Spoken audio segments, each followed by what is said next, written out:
al oriente de Venezuela, en el estado Anzoátegui, se encuentra Lechería, una tierra bendecida por nuestro Creador, rodeada de un inmenso mar, un morro donde se ven increíbles amaneceres e inigualables atardeceres, con historia de valentía y coraje, donde vive gente cálida y amable. Y es allí donde nace la iglesia Casa de Dios Betel, un hospital divino creado por Dios para sanar y restaurar vidas. Una escuela de Dios donde el maestro forma y capacita a sus discípulos. Un cuartel donde se forman hombres y mujeres esforzados y valientes. Un lugar donde su presencia ministra con total libertad bajo la unción del Espíritu Santo. Quiero invitarlos a abrir sus Biblias, Evangelio según San Mateo capítulo 24.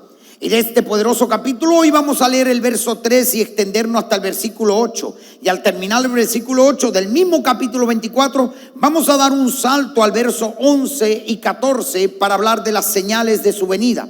Prepara tu corazón, porque sin duda hoy esta palabra se abre delante de ti y Dios comienza a tomar tu vida y sentarte como una especie de un pupitre para enseñarte. Él es el maestro, su presencia es quien enseña, y bienaventurado todo el que tiene hambre y sed de Dios, hambre y sed de la palabra, deseo de aprender de Dios. No importa si estás en la radio, si me sigues a través de las redes sociales, prepara tu corazón, porque Dios te va a hablar con poder. Mateo capítulo 24, verso 3 al 8 dice así: y estando él sentado en el monte de los olivos, ¿quién? Jesucristo. Los discípulos se le acercaron aparte diciendo, dos preguntas: dinos cuándo serán estas cosas y qué señal habrá de tu venida y del fin del siglo. Respondiendo Jesús les dijo: mirad que nadie os engañe, porque vendrán muchos en mi nombre diciendo yo soy el Cristo, y a muchos engañarán. Y oiréis de guerra y rumores de guerra. Mirad que no os turbéis, porque es necesario que todo esto acontezca, pero aún no es el fin. Porque se levantará nación contra nación y reino contra reino, y habrá pestes y hambres y terremotos en diferentes lugares, y todo esto será principio de dolores. Verso 11: y muchos falsos profetas se levantarán y engañarán a muchos. Y por haberse multiplicado la maldad, el amor de muchos se enfriará. Mas el que perseverare hasta el fin, este será salvo. Y será predicado este evangelio del reino en todo el mundo, para testimonio a todas las naciones. Y entonces vendrá el fin. Padre, te doy gracias por tu palabra. Creo que tú predicas, creo que tú hablas. Es tu voz y no la mía. Háblanos, que tu pueblo oye. Amén. Mira que está a tu lado y dile: ¿sabe cómo se llama el tema? Señales de su venida. Esta es la cuarta parte de una serie poderosa que trae Dios para bendecirte. Comenzamos enseñando acerca de que Jesús, en el verso 1, se encontraba saliendo del templo con sus discípulos. Y sus discípulos le mostraban toda la edificación. Y el Señor le dijo: ¿veis todo esto? De cierto os digo que no quedará piedra sobre piedra que no sea derribada. En el verso 3, ya Jesús no está en el templo. Ahora Jesús se encuentra en otro escenario, sentado en el monte de los olivos. Y se le acercan sus discípulos y le hacen dos preguntas: ¿cuándo serán estas cosas? ¿Qué cosas? Que no quedará piedra sobre piedra. ¿Y qué señales habrá de tu venida y del fin del siglo? Pedro, Jacobo, Juan y Andrés, según Marcos capítulo 13, dice que fueron los discípulos que se le acercaron y le preguntaron. Y ahí es donde Jesús comienza a enseñarles y a darles señales acerca de su venida. Hasta aquí nadie ha hablado del Nuevo Testamento, del arrebatamiento. Hasta aquí solo se hablaba de la segunda venida. Y en este pasaje Jesús no habla de arrebatamiento, habla de las señales de la segunda venida. Y comenzamos explicando de que hay dos venidas de Jesús a este mundo. De dos formas viene el Señor donde toca la tierra. Número uno, ya se cumplió. El Verbo se hizo carne. Dios se hizo hombre y nació en Belén de Judea, de una virgen, como estaba escrito. En Belén, la ciudad del rey David, porque así lo dijeron los profetas. Y en cada paso de esa primera venida, Jesús cumplió 332 palabras proféticas acerca de su vida, obra y ministerio. Ahora, Jesús asciende a los cielos después que está resucitado frente a sus discípulos, y ahí estaban los ángeles.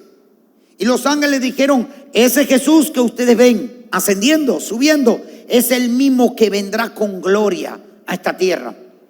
Hasta los ángeles profetizaron acerca de la segunda venida.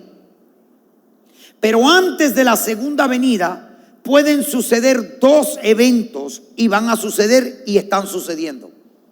El número uno, la separación del alma y el cuerpo, lo que conocemos como la segunda fecha, la pelona, la que te lleva y no te trae.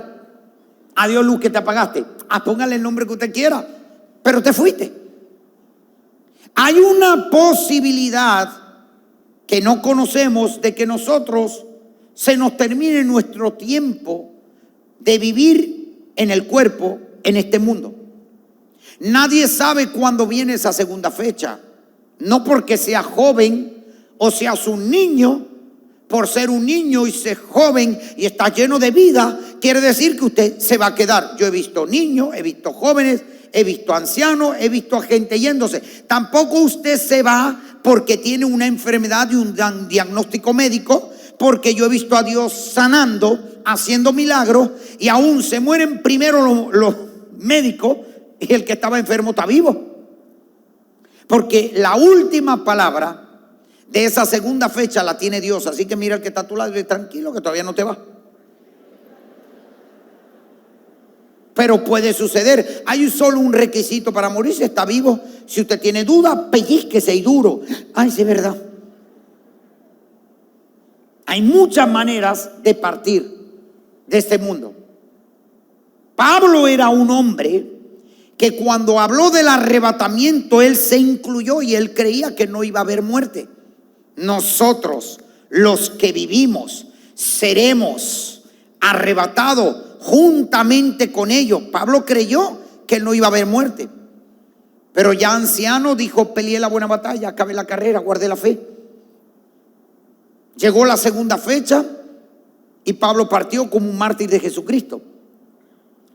Desde ese tiempo hasta acá, mucha gente de Dios, hombres y mujeres, han partido porque la segunda fecha. O sea, ellos se van en el arrebatamiento al sonar la trompeta, cuando los muertos en Cristo resuciten primero. Ellos van primero. Luego nosotros, los que no nos murimos, los que estamos vivitos y coleando, seremos arrebatados juntamente con ellos para recibir al Señor en el aire. Pero los dos nos vamos. Ya eso lo vamos a explicar más adelante. El arrebatamiento, antes de la segunda venida, 7 años antes va a suceder el arrebatamiento, donde Dios levanta a su pueblo. Y en esos 7 años la iglesia permanece en el cielo celebrando la boda del Cordero, porque a la iglesia se le conoce como la desposada, la novia del Cordero, de Jesús. Donde va a dejar de ser novia, se le va a vestir de blanco, se le va a honrar y va a entrar en el cielo. Y en el cielo se va a celebrar el bimá de Cristo, el tribunal donde será galardonado el creyente según haya sido su obra. Y en esos 7 años se van a celebrar las bodas del Cordero. La iglesia va a estar de fiesta 7 años. Cuando suceda el arrebatamiento, la tierra va a pasar 7 años de un periodo llamado la gran tribulación. Y después que pasan los 7 años, es cuando Jesús viene. Entonces las señales están para hablar de la segunda venida, no del arrebatamiento. Esto es importante explicarlo.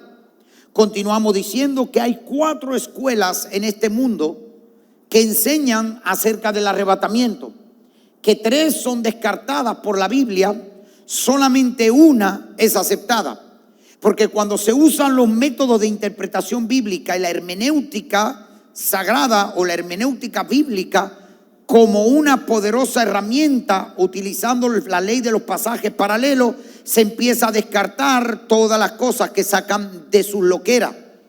Porque hay quien lee y estudia la Biblia y hace una exégesis de los pasajes bíblicos que enseña cómo o qué es lo que la Biblia quiere decir. Y hay quienes hacen una eisegesis, que es una interpretación privada basada en un concilio, en una organización, en una federación, en lo que a alguna religión se le ocurrió decir, una interpretación privada, un dogma de hombre, una falsa doctrina.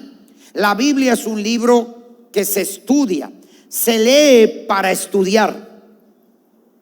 Entonces, los métodos de interpretación bíblica descubres que está la pretribulación, esta otra escuela, la medotribulación, la postribulación, y por último la que niega por completo que va a suceder el arrebatamiento, que es la que llaman reino presente, la kingdom now. Todo eso lo explicamos y continuamos enseñando acerca del arrebatamiento. Dijimos que en el pueblo de Dios la mayoría utiliza el término rapto, lo cual no es bíblico. Que Pablo, cuando habla, no utiliza la palabra arrebatamiento. Cuando él dice seremos arrebatados, arrebatados del griego arpazo, que significa que Dios va a levantar de manera súbita y repentina y va a llevar los suyos sin utilizar la violencia, llevándose lo que legalmente le pertenece. Cuando usted habla de rapto, usted está hablando de un tipo de delito donde el que lo comete se lleva con violencia, utilizando la fuerza, algo que no le pertenece. Es un sinónimo de secuestro. Jesús no es choro ni viene a quitarle nada a nadie. Jesús va a arrebatar lo que es suyo, se lo va a llevar rápido, ligerito, en un abrir y cerrar de ojo. Leímos 1 Tesalonicenses 4, 16 y 17, y quiero que me preste atención porque aquí vamos a usar los pasajes paralelos para poder comprender, porque si mira lo que Pablo le dice a Tesalónica, medio que te confunde. Te confunde porque Pablo dice: el Señor mismo, con voz de mando, voz, hablar, confesar, con voz de arcángel, autoridad, forma de hablar con seguridad, y con trompeta de Dios, anunciando, declarando, todo eso corta lo que viene diciendo. Dice: descenderá del cielo. ¿Y qué tiene que ver descender con hablar, con confesar? ¿De dónde es que los cristianos sacan eso de que sonará una trompeta y los muertos en Cristo resucitarán primero? Pero es que Tesalonicenses no lo dice, pero es que no es el único pasaje y no fue a la única iglesia a la que Pablo le habló acerca del arrebatamiento. Pablo le habló a los tesalonicenses, pero también le habló a los corintios. En 2 pasajes bíblicos, utilizando los pasajes paralelos, va a encontrar que se completan, que se complementan y que te dan una enseñanza clara, y la misma Biblia se vuelve su intérprete y te revela lo que quiere decir, lo que quiere que aprenda. Dice: luego nosotros, los que vivimos, los que hayamos quedado, seremos arrebatados juntamente con ellos en las nubes para recibir al Señor en el aire, y así estaremos con él por el Señor. Dice 1 Corintios, pasaje paralelo, capítulo 15, hablando del arrebatamiento, versos 50 al 53. Pero esto digo, hermanos, que la carne y la sangre no pueden heredar el reino de Dios, ni la corrupción hereda la incorrupción. Verso 51. He aquí os digo, dice Pablo, un misterio. No todos dormiremos, pero todos seremos transformados. En un momento, aquí donde habla, en un abrir y cerrar de ojos, a la final trompeta. Esto se une a lo que le dice a la iglesia tesalónica, y entendemos como con voz de mando, con voz de arcángel, con trompeta de Dios, a la final trompeta, en un momento, en un abrir y cerrar de ojos. ¿Ves cómo se complementa? Dice: los muertos serán resucitados, los muertos en Cristo, incorruptibles, y nosotros seremos transformados. 2 cosas pasan: unos seremos transformados, otros serán resucitados. Mira que está a tu lado y dile: no te van a resucitar, tú estás vivo, tranquilo. Dice, porque es necesario, verso 53, dice Pablo, que esto corruptible, que el cuerpo se vista de incorrupción, y esto mortal se vista de inmortalidad, hablando del cuerpo. Carne y sangre no entra al reino de los cielos. Tiene que haber una transformación. Hay dos tipos de arrebatamiento: los que duermen, los que se nos adelantaron, los que se les presentó la segunda fecha, los muertos en Cristo. Suena la trompeta, ellos resucitan y tienen como símbolo, tipo y figura de Jesús de Nazaret. Jesús muere y resucita al tercer día, primicia de los que durmieron, dice la palabra.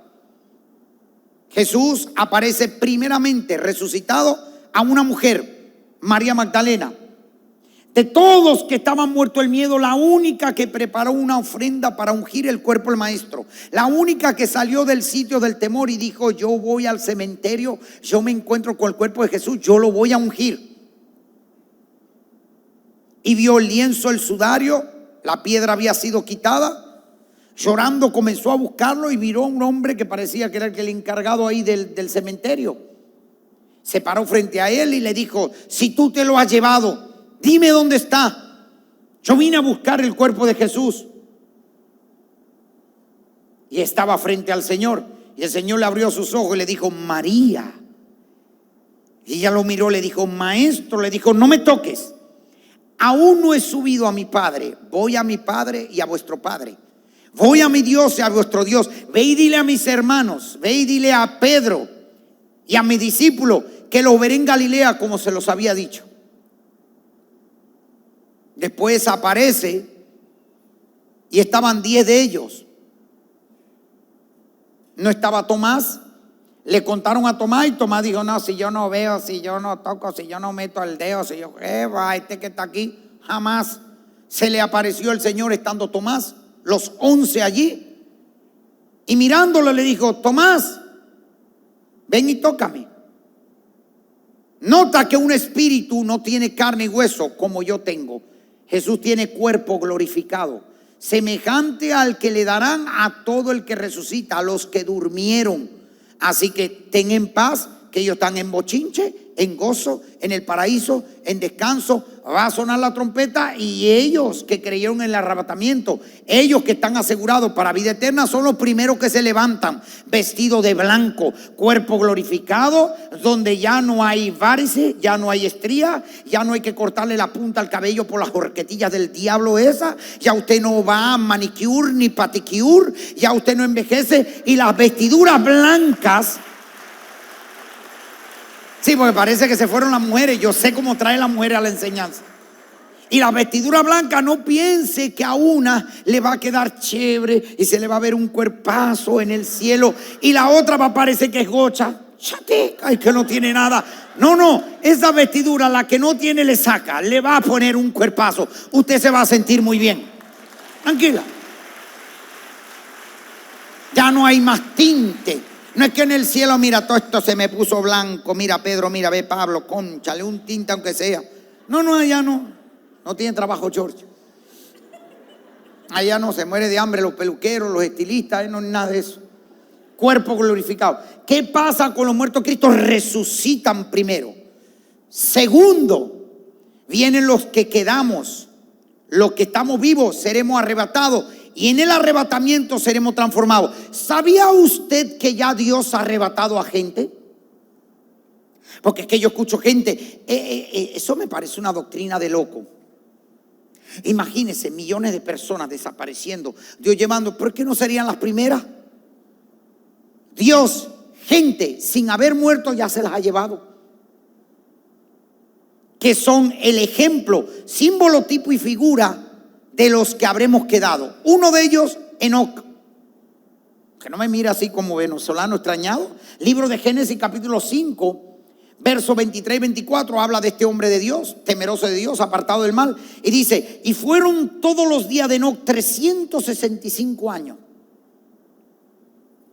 Verso 24: caminó pues Enoc con Dios y desapareció porque le llevó Dios. Ah, pastor, usted tomó un texto, lo jaló por la greña y dijo que no murió. No. Todo tiene una alineación de pensamiento. Hay pasajes paralelos. Usted ve al escritor de Hebreos en el capítulo 11, cuando habla de los héroes de la fe, menciona a Enoc como uno de ellos. Y en el verso 5 del capítulo 11 dice el autor hebreo: por la fe Enoc fue traspuesto para no ver muerte, y no fue hallado porque lo traspuso Dios, y antes que fuese traspuesto tuvo testimonio de haber agradado a Dios. No vio muerte, a Enoc lo arrebataron, y eso fue antes del diluvio. 365 años. Aquí te voy a dar un detalle, prepárate que vamos a reírnos un poquito. ¿Sabe que el papá de Enoc, la Biblia le da el nombre de Jared? Y dice que Jared a los 162 años cuando engendra a Enoc. ¿Usted ha visto a esta gente? No, ya ve, yo tengo 45 años, yo no estoy para estar criando muchachos. Maestro, el hijo mío cuando tenga 10 yo voy a tener 55, yo llevándolo para la escuela. No, mano, yo no estoy para esos trotes. 162 años y estaba, ay no, mi bebé. Así como que lo tuvo de chamito. 162 años. ¿Sabe cuánto vivió Jared, el papá de Enoc? 962 años. Y esos años de antes, eso sí que duraban, esos días, eso empezaba en la mañana, para que llegue la noche, es como 15 días de ahorita. Eso sí duraba, 962 años. Tuvo a Enoc, el papá de Enoc, Jared. Enoc a los 67 años es que engendra y es papá de una criatura. Su hijo se llama Matusalén. Se llamaba. Y es a los 365 años donde lo traspuso Dios, lo transformó Dios. Este cuerpo corruptible se vistió de incorrupción, porque sangre y carne no heredan el reino de los cielos. Es símbolo, tipo y figura del arrebatamiento. No piense que usted con este cuerpito usted va para el cielo. Este cuerpito mientras va para el cielo se lo transforman en un abrir y cerrar de ojos. Se lo ponen finucci. Así que deje de quejarse que se lo van a cambiar. 365 años. Dice que tuvo un hijo llamado Matusalén, pero que Matusalén engendró su primer hijo a los 187 años y lo llamó Lamec, que viene siendo el nieto de Enoc. ¿Y sabe cuánto vivió Matusalén? 969 años. Por eso es que cuando cantan los coritos en los cumpleaños de los cristianos, que cumpla 1, que cumpla 10, que cumpla 100, que sea más viejo que Matusalén. Sáquelo por ahí.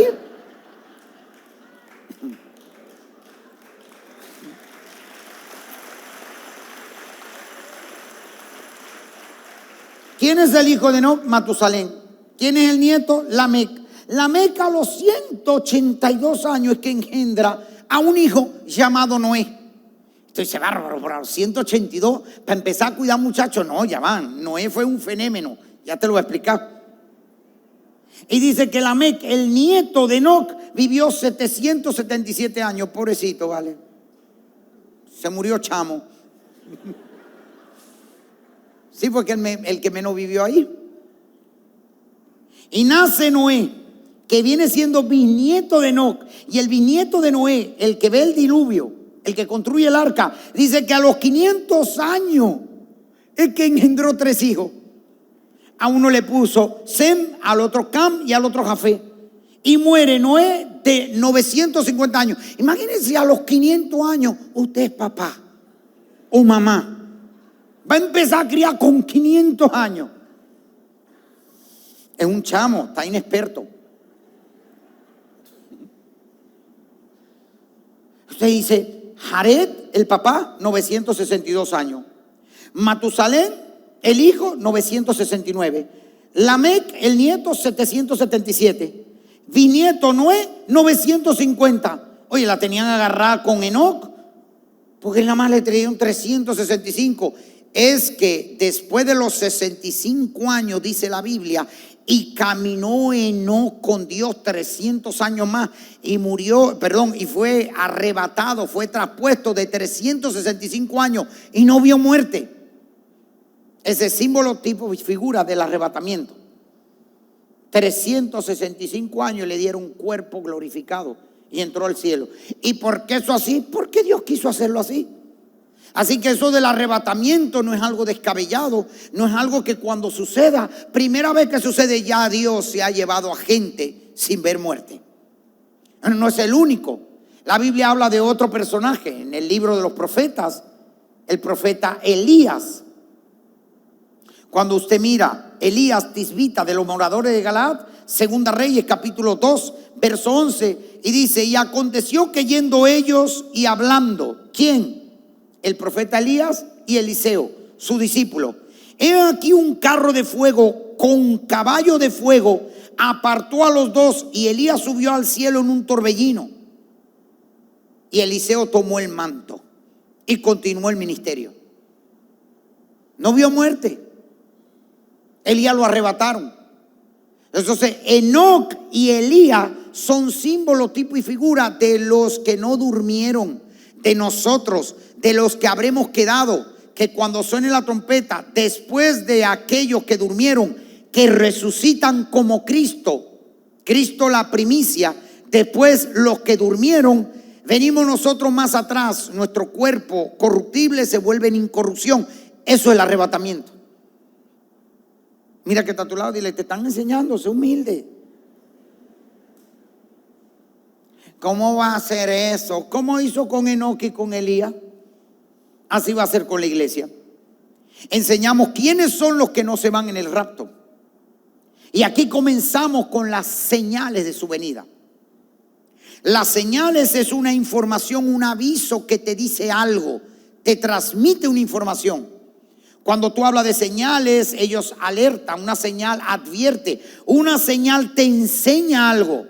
Usted va en la vía oriente, Puerto La Cruz, hasta el centro, Caracas, y hay señales que te van diciendo cuánto falta para llegar a Caracas. Puerto Píritu, tantos kilómetros. Clarines, tantos kilómetros. Boca de Uchire, tantos kilómetros. El Guapo, tantos kilómetros. Barlovento, tantos kilómetros. Pero cuando usted ve una señal que le dice 180 kilómetros Caracas, ¿qué te dice la señal? Te está informando que faltan 180 kilómetros, que en menos de 2 horas ya tú puedes estar en Caracas. Pero esas señales son para Caracas, son para la segunda venida. Ahora el arrebatamiento no son las señales para arrebatamiento, pero sirven para el arrebatamiento.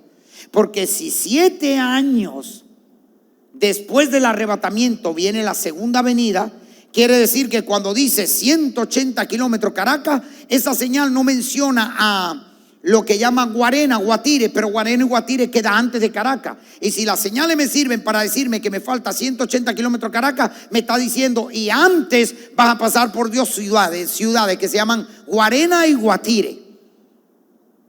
Sirven algunas, no todas, y esa la vamos a ir explicando.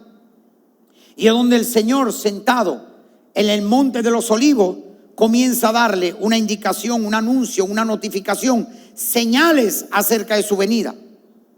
Y aquí comenzamos con las primeras señales. 8 señales dejó Jesús en Mateo 24. Algunos dicen que 4, otros que 3. Yo le voy a decir lo que la Biblia dice. Yo no me voy a poner a inventar aquí. La primera señal de su venida la va a encontrar en Mateo capítulo 24, verso 5, donde Jesús dijo: porque vendrán muchos en mi nombre diciendo: yo soy el Cristo, y a muchos se engañarán. ¿Cuál es la primera señal? Habrá falsos Cristos. Cristo significa en griego es el ungido. Cristo en hebreo, esa palabra significa ungido de Dios. Un ungido de Dios es Jesús, Cristo. Jesús significa Salvador. Cristo significa ungido. El único que fue ungido para salvar es Jesús. Solo hay un nombre debajo del cielo en que podamos ser salvos: Jesucristo. Solo hay un mediador entre Dios y los hombres: Jesucristo. Un falso Cristo es una unción falsa. Es alguien que viene en nombre de Dios, que Dios no ungió, lo ungió el hombre o lo ungió el diablo. tiene una unción extraña.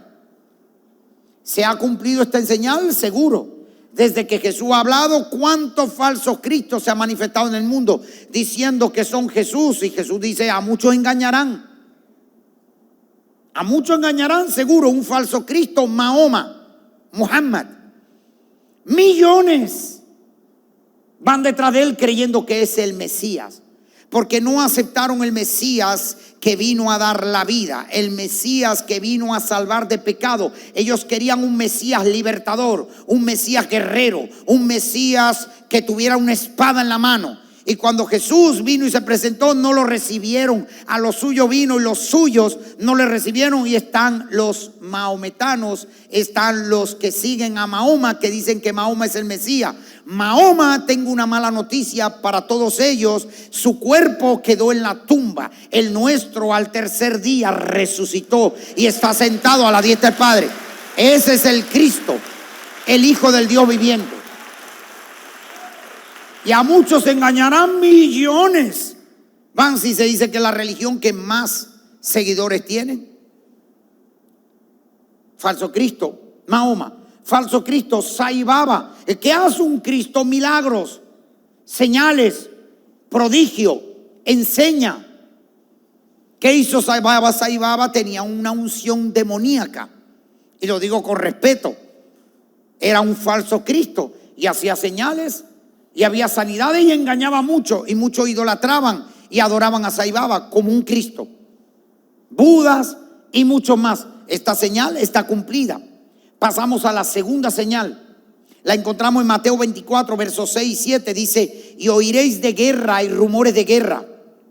Mirad que no os turbéis, porque es necesario que todo esto acontezca, pero aún no es el fin. Dice el verso 7, porque se levantará nación contra nación y reino contra reino. Desde que Jesús se sentó en el monte de los Olivos hasta nuestros días, ¿cuántas guerras hay? Usted veía un imperio como el egipcio caer en guerra. La primera potencia mundial, usted veía que estaba Egipto, cayó. Estaban los medios y los persas, cayeron. Estaban los griegos, cayeron. Estaban los romanos, cayeron.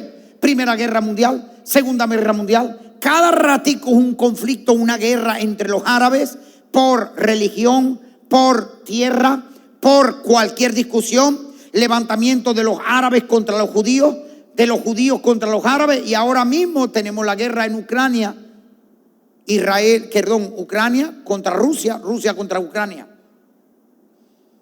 ¿Se ha cumplido? Seguro.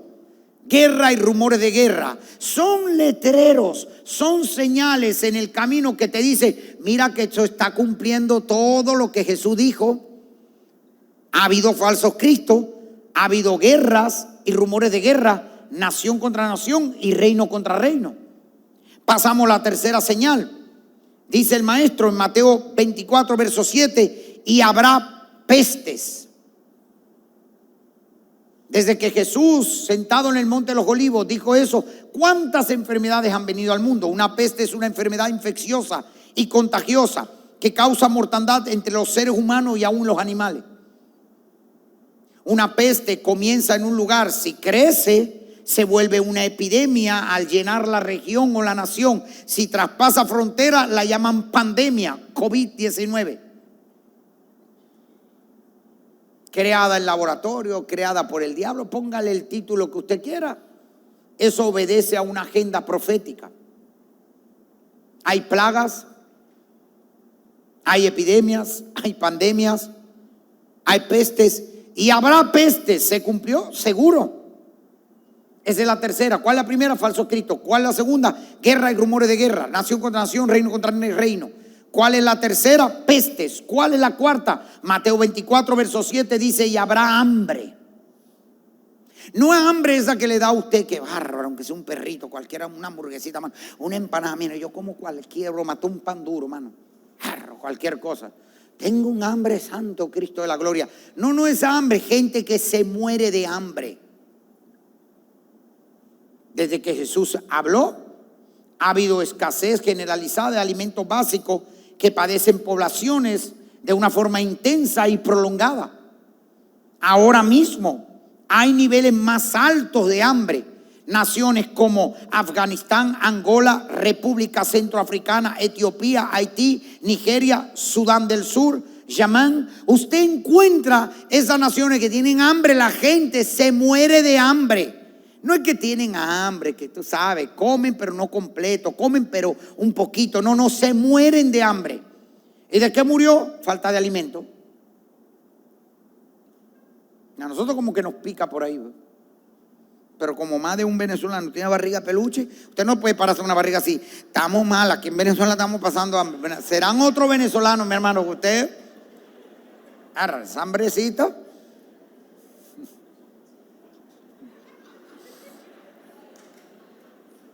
Pero si hay gente pasando hambre y pasando necesidad. ¿Se cumplió? Sí. Pasa, sí. Y sigue pasando, seguro. Cuarta señal. Esta es la quinta señal. Mateo 24, verso 7 dice: y terremotos en diferentes lugares. ¿Qué es un terremoto? Es un movimiento sísmico cuyo epicentro se localiza en tierra firme. ¿Cuántos terremotos? No es terremoto de que vino la mamá de ella, entró a la casa, todo lo sacudió, todo se movió, ya nada quedó igual, puso a los hijos contra los padres, malcrió a lo que ella llama nietos, los pasó por encima, se burla de los padres. Eso fue un terremoto desde que entró. No es ese terremoto que me refiero. Tampoco es ese terremoto que es su sobrino, que cuando usted lo ve es sangre de Cristo. Usted dice verdaderamente lo dicho por la gente. Al que Dios no le da hijo, dice esa tía, ese tío, Jesucristo le da sobrino. Este engendro, ¿esto de dónde vino? No es ese tipo de terremoto. Son movimientos sísmicos y hay una escala conocida como la escala de Richter, donde te dice la intensidad de ellos, te la catalogan del 0 al 12. Ya de 5 tiembla feíto, ya de 6 se pone horrible, de 7 es para matar gente. Imagínese de 12, no queda nadie. Usted va a ser de los muertos en Cristo, que van a resucitar primero si sucede una de 12. Hay 3 clases de terremotos. Están los tectónicos, los volcánicos y los plutónicos. Yo no voy a dar tampoco una clase de geología aquí, pero todos sabemos que sucede y a diario en las naciones. Existen 3 tipos de terremoto. El superficial, que es el que se encuentra hasta 70 kilómetros. Esos son los peores, los devastadores, los destructivos. Está el otro, los intermedios, que es de 70 kilómetros a 300 kilómetros para abajo. Eso es más tolerable. Lo aguantan los que están arriba. Y está el menos peligroso, que son los profundos, que son de 300 kilómetros para abajo. El único sismo, terremoto, que pasó en una nación con escala de Richter de 7 grados, que no mató ni a una sola persona, lo tuvimos nosotros en Venezuela. Tembló feo, pero no hubo ni un solo muerto. ¿Por qué? Porque fue profundo, más de 300 kilómetros. Como que ese de 7 sea de los superficiales a 70 kilómetros. Ha fallecido cristianamente el pueblo de Venezuela. Sus restos están siendo velados. Sabe Dios dónde, todo quedó tapado. Terremotos en diferentes lugares. Señal número 5. Señal número 6. De que la venida del Señor está a la puerta. Mateo 24, verso 11. Dice el Señor: y muchos falsos profetas se levantarán y engañarán a muchos. ¿Qué es un profeta? Una mujer, un hombre de Dios ungido. Alguien a quien Dios llama como su boca, que se le conoce como un mensajero de Dios, que recibe palabra de Dios y la revela al pueblo, que tiene los dones de revelación activo, palabra de ciencia, palabra de sabiduría y discernimiento espíritu. Que un profeta, no el que tiene don de profecía, un profeta del griego domata, que tiene un don ministerial, no recibe de Dios profecía, recibe de Dios palabra de sabiduría. Cuando él la da, se vuelve profecía. Este profeta en el Antiguo Testamento, cuando hablaban, conozca un profeta genuino, se paraba y decía: así dice Jehová el Señor, dando a entender que lo que va a decir no es de él, es Dios, es un mensajero el que está enviando eso. En el Nuevo Testamento usted ve al profeta Agabo, se le acerca a Pablo, le pone un cinto en las manos y teniendo las manos atadas el apóstol, le dice el profeta Agabo: así dice el Espíritu Santo a quien tiene este cinto, lo atarán de pie en mano. Y le da el mensaje, pero le dijo: así dice el Espíritu Santo. No confunda declaro sobre ti, confieso, decreto. Esas son confesiones, son válidas, hablar la palabra y decirla, pero ahí no está Dios. Cuando un profeta que no se mueve en palabra de ciencia, que trae una palabra de sabiduría, que te va a decir los próximos años, que te va a revelar la voz de Dios, te va a decir en esta dispensación: así dice el Espíritu Santo, dando a entender que lo que te voy a decir no es mío. Eso es doctrina que se ha perdido dentro de la iglesia. Y tú ves y se profetiza sobre ti. Yo le entiendo el buen motivo en el corazón, pero no es así. Profetizo, soy yo quien te dice. Así te dice el Señor, soy yo que soy un mensajero que te va a decir algo que Dios te mandó a decir. Eso hay una enorme diferencia. Yo puedo en la carne, en mi corazón, desde mi alma, declararte cosas buenas. Y profetizo que Dios te va a bendecir. A lo mejor tú eres un Jonás desobediente, que donde tú te metas le arruina la broma a los demás. Donde Dios te tiene que meter leña de todos colores, donde Dios está tratando contigo, pero yo vengo con mi buen corazón y profetizo que te va a ir bien. Móntate en un barco, si no te tiran del barco, el barco se hunde, cabezón. Vengo yo y voy a profetizar, yo en la carne. Me encuentro al hijo pródigo y lo veo en hambre, flaquito, al lado de los cerdos. Profetizo sobre ti, declaro que ahora mismo tú volverás y entrarás en aquella provincia donde fracasaste. Ay, y el Señor te abrirá puerta y vas a prosperar. Anda para allá, cabezón, que la ruina y el hambre va a ser peor. Esto lo dije yo. Ay, porque es que a mí, pobrecito, yo le declaré la palabra. Le confesé que tú puedes declarar la palabra y si Dios lo tiene a él, hasta que no salga del estado de inmadurez, hasta que no pida perdón, hasta que no se arrepienta, no va para ese próximo tramo. Es porque cuando un profeta de Dios viene y te dice: así dice el Espíritu Santo, agárrate, mi hermano. O sea, hay falsos profetas como señales y hay para tirar para el techo. Falso profeta es alguien que profetiza en nombre de Dios, pero habla del corazón, habla lo que le parece, habla lo que el diablo le dice, pero no es Dios quien habla por su boca. Y a muchos engañan eso ahí para tirar como arroz picado. Falso profeta. Pero como hoy en día los profetas falsos nadie los apedrea. Hoy tenemos uno ahorita en Venezuela, que no doy el nombre por respeto, pero mira, casi que se me sale. Mételo para acá. Mira, acabó con Venezuela. Maracaibo se hunde, queda tapada. Terremoto, Caracas desaparece. Solo queda la bombilla de Petare, pero destruida. Anzoátegui, la tapa de agua, no sé qué tal. ¿Y qué quedó los venezolanos? Unos que salieron en barquita, van por ahí por Trinidad. Todos los demás se murieron. O sea, te dice 25 eventos.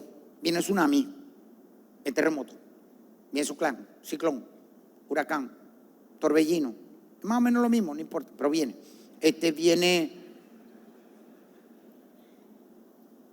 Viene la suegra, profetiza pura cosa horrible. Pero sucede que pega una. Tembló en Caracas, 4 grados. ¿Viste? Lo dijo. Y la otra 24, cabezón, que no se cumplieron. Son de esos que se escudan detrás de no se cumplió porque el pueblo se arrepintió, se humilló y pidió perdón.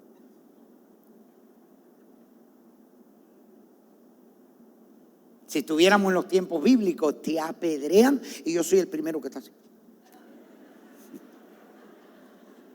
Para que usted vea, mate a uno de esos, no queda ni uno. Profetiza en nombre de Dios. No, yo lloro. No, pero usted no es profeta. Lloro. Pero como ahorita, así dice el Señor, Jehová, así habló, el Señor me mostró, Dios me vio, Dios, pero la vida es un desastre. No dan testimonio, no se sujetan a nadie. No están bajo ninguna cobertura, no ofrenda, no diezma, no viven. ¿De qué iglesia usted? De la de Cristo Jesús. ¿Cuál es Cristo Jesús, cabezón? No, yo a donde voy, donde vea luz paso y entro. No. Toda persona viene de un lugar insujeto, rebelde, no lo quiere ni la mamá, pelearon hasta con todo el mundo, divorciados, viven con mujeres, no sé qué. Son profetas del Señor. Mosca.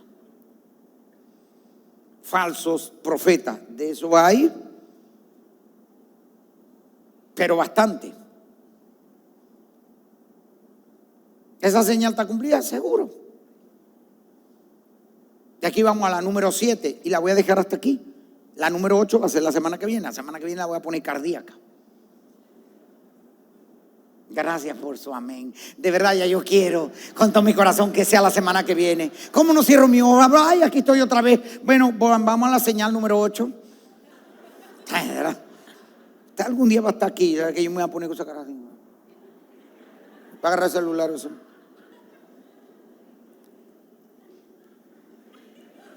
Para ver cómo se va a sentir usted. Pastor, lo están viendo. Disculpe, eso pasa aquí nada más. Séptima señal, Mateo 24, verso 12 dice: y por haberse multiplicado la maldad, el amor de muchos se enfriará. Mas el que persevera hasta el fin será salvo. ¿Eso es una señal? Sí. Una de las señales antes de la venida es que la maldad iba a crecer a unos niveles donde el corazón de la gente se iba a enfriar, se iba a endurecer. Mire, si le pongo un ejemplo, el choro venezolano, el de antes no es el mismo de ahora, para que usted vea cómo se endureció a causa de la maldad. El choro de antes era gente, ¿vale? Te atracaba, sacaba la pistola, decía: no voltee, no me vea. Te daba palabra de ánimo. Yo no te voy a hacer daño. Yo no te dejaba hablar. Déjame la cartera. Yo no te quiero matar. Te daba palabra de ánimo. Ahorita, el choro de ahora, que se ha multiplicado la maldad, que el corazón de muchos se ha enfriado. Usted, no te estoy viendo. Tengo 2 hijos, por favor, llévense todo. Quiebralo. Dice: mío, ¿qué pasó aquí? El de antes, simplemente decía: no me voltees, no veas, deja las cosas, no te voy a hacer daño, casi como que te voy a dejar para el carrito. O sea, te daba palabra de ánimo. Era un choro gente. Gracias, pastor, somos de la vieja guardia. Estamos aquí en Puente Ayala, en La Pica, lo estamos oyendo a través de la radio. Bendición. Bueno, eso es bueno que a uno, tú sabes, no lo rechazan, no aprecian, lo toman en cuenta. O sea, el tipo es bien. Ahí vamos a ver. Se ha multiplicado la maldad. El amor de muchos se enfriará. El corazón endurecido. Un corazón endurecido, mire, lo mío es mío. No me importa quién eres. Con tal que yo consiga lo que quiera, monto unas sociedades con carita bonita. Después que yo consigo, te meto una sola pata por el rabo, 4 patas mejor. Y te voto. Ya conseguí lo mío. ¿Por qué? Porque hay maldad. El corazón se endurece y a lo bueno llamamos malo, a lo malo llamamos bueno. Hacemos de la luz tiniebla y de la tiniebla luz. Y eso abunda y es una señal de los últimos tiempos. La maldad en el corazón del hombre ahora no es la misma de antes. Te escuchaba testimonio terrible. Antes, años atrás, cuando no se había cumplido esta señal, dejó a la esposa. Me decía: wow, horrible. Ahorita señales de los últimos tiempos. Dejó a la esposa para casarse con la madre. Se fue con la suegra. Sangre de Cristo, ya está por venir el Señor. Señales horribles. Más que terremoto, más que falso Cristo, más que falso profeta. Una señal de los últimos tiempos. Miren el nivel de maldad. El novio de antes era distinto. O sea, decía: ay, no vas a invitar a tu mamá, vamos a salir con tu mamá. Recién casado, todavía usted lo veía. Viene tu mamá: ay, qué bueno, hay hallaca bastante, qué bueno, vamos a comer hallaca el 24, el 31, hay pan de jamón. Pero dile que se quede también el 1, el 2 y el 3. ¿Para qué se va a ir? Se vaya después de los Reyes, después del 6 de enero. El yerno de ahora, la nuera de ahora. ¿Qué? ¿Se ha multiplicado la maldad? No, ve acá. Tú no estás jugando conmigo, ¿verdad? Tú no me estás mintiendo. No viene, ¿verdad? No va a venir. Va a venir, en serio. ¿Cuántos días va a venir? Pero va a venir así con la mano lisa, va a venir nada más a comer. No hay. ¿Sabes cuánto está costando la yaca? El pan de jamón. No, bendito Dios. Si algo pasó, sí. Señal de los últimos tiempos. Se multiplicó la maldad. El amor de muchos se ha enfriado. Mira, me pasó una por aquí. Si yo la digo, usted no viene para la otra. No va a venir. Vamos a dejarla hasta ahí porque... Primera señal, falso Cristo. Segunda señal, guerra y rumores de guerra. Nación contra nación, reino contra reino. Tercera señal, pestes. Cuarta señal, hambres. Quinta señal, terremoto en diferentes lugares. Sexta señal, falso profeta. Séptima señal, multiplicación de la maldad, a fin de que el corazón de muchos sea enfriado. Y la número 8 la dejamos para arrancar, la que viene. La que viene va a estar buena. Buena. Dios me los continúe bendiciendo.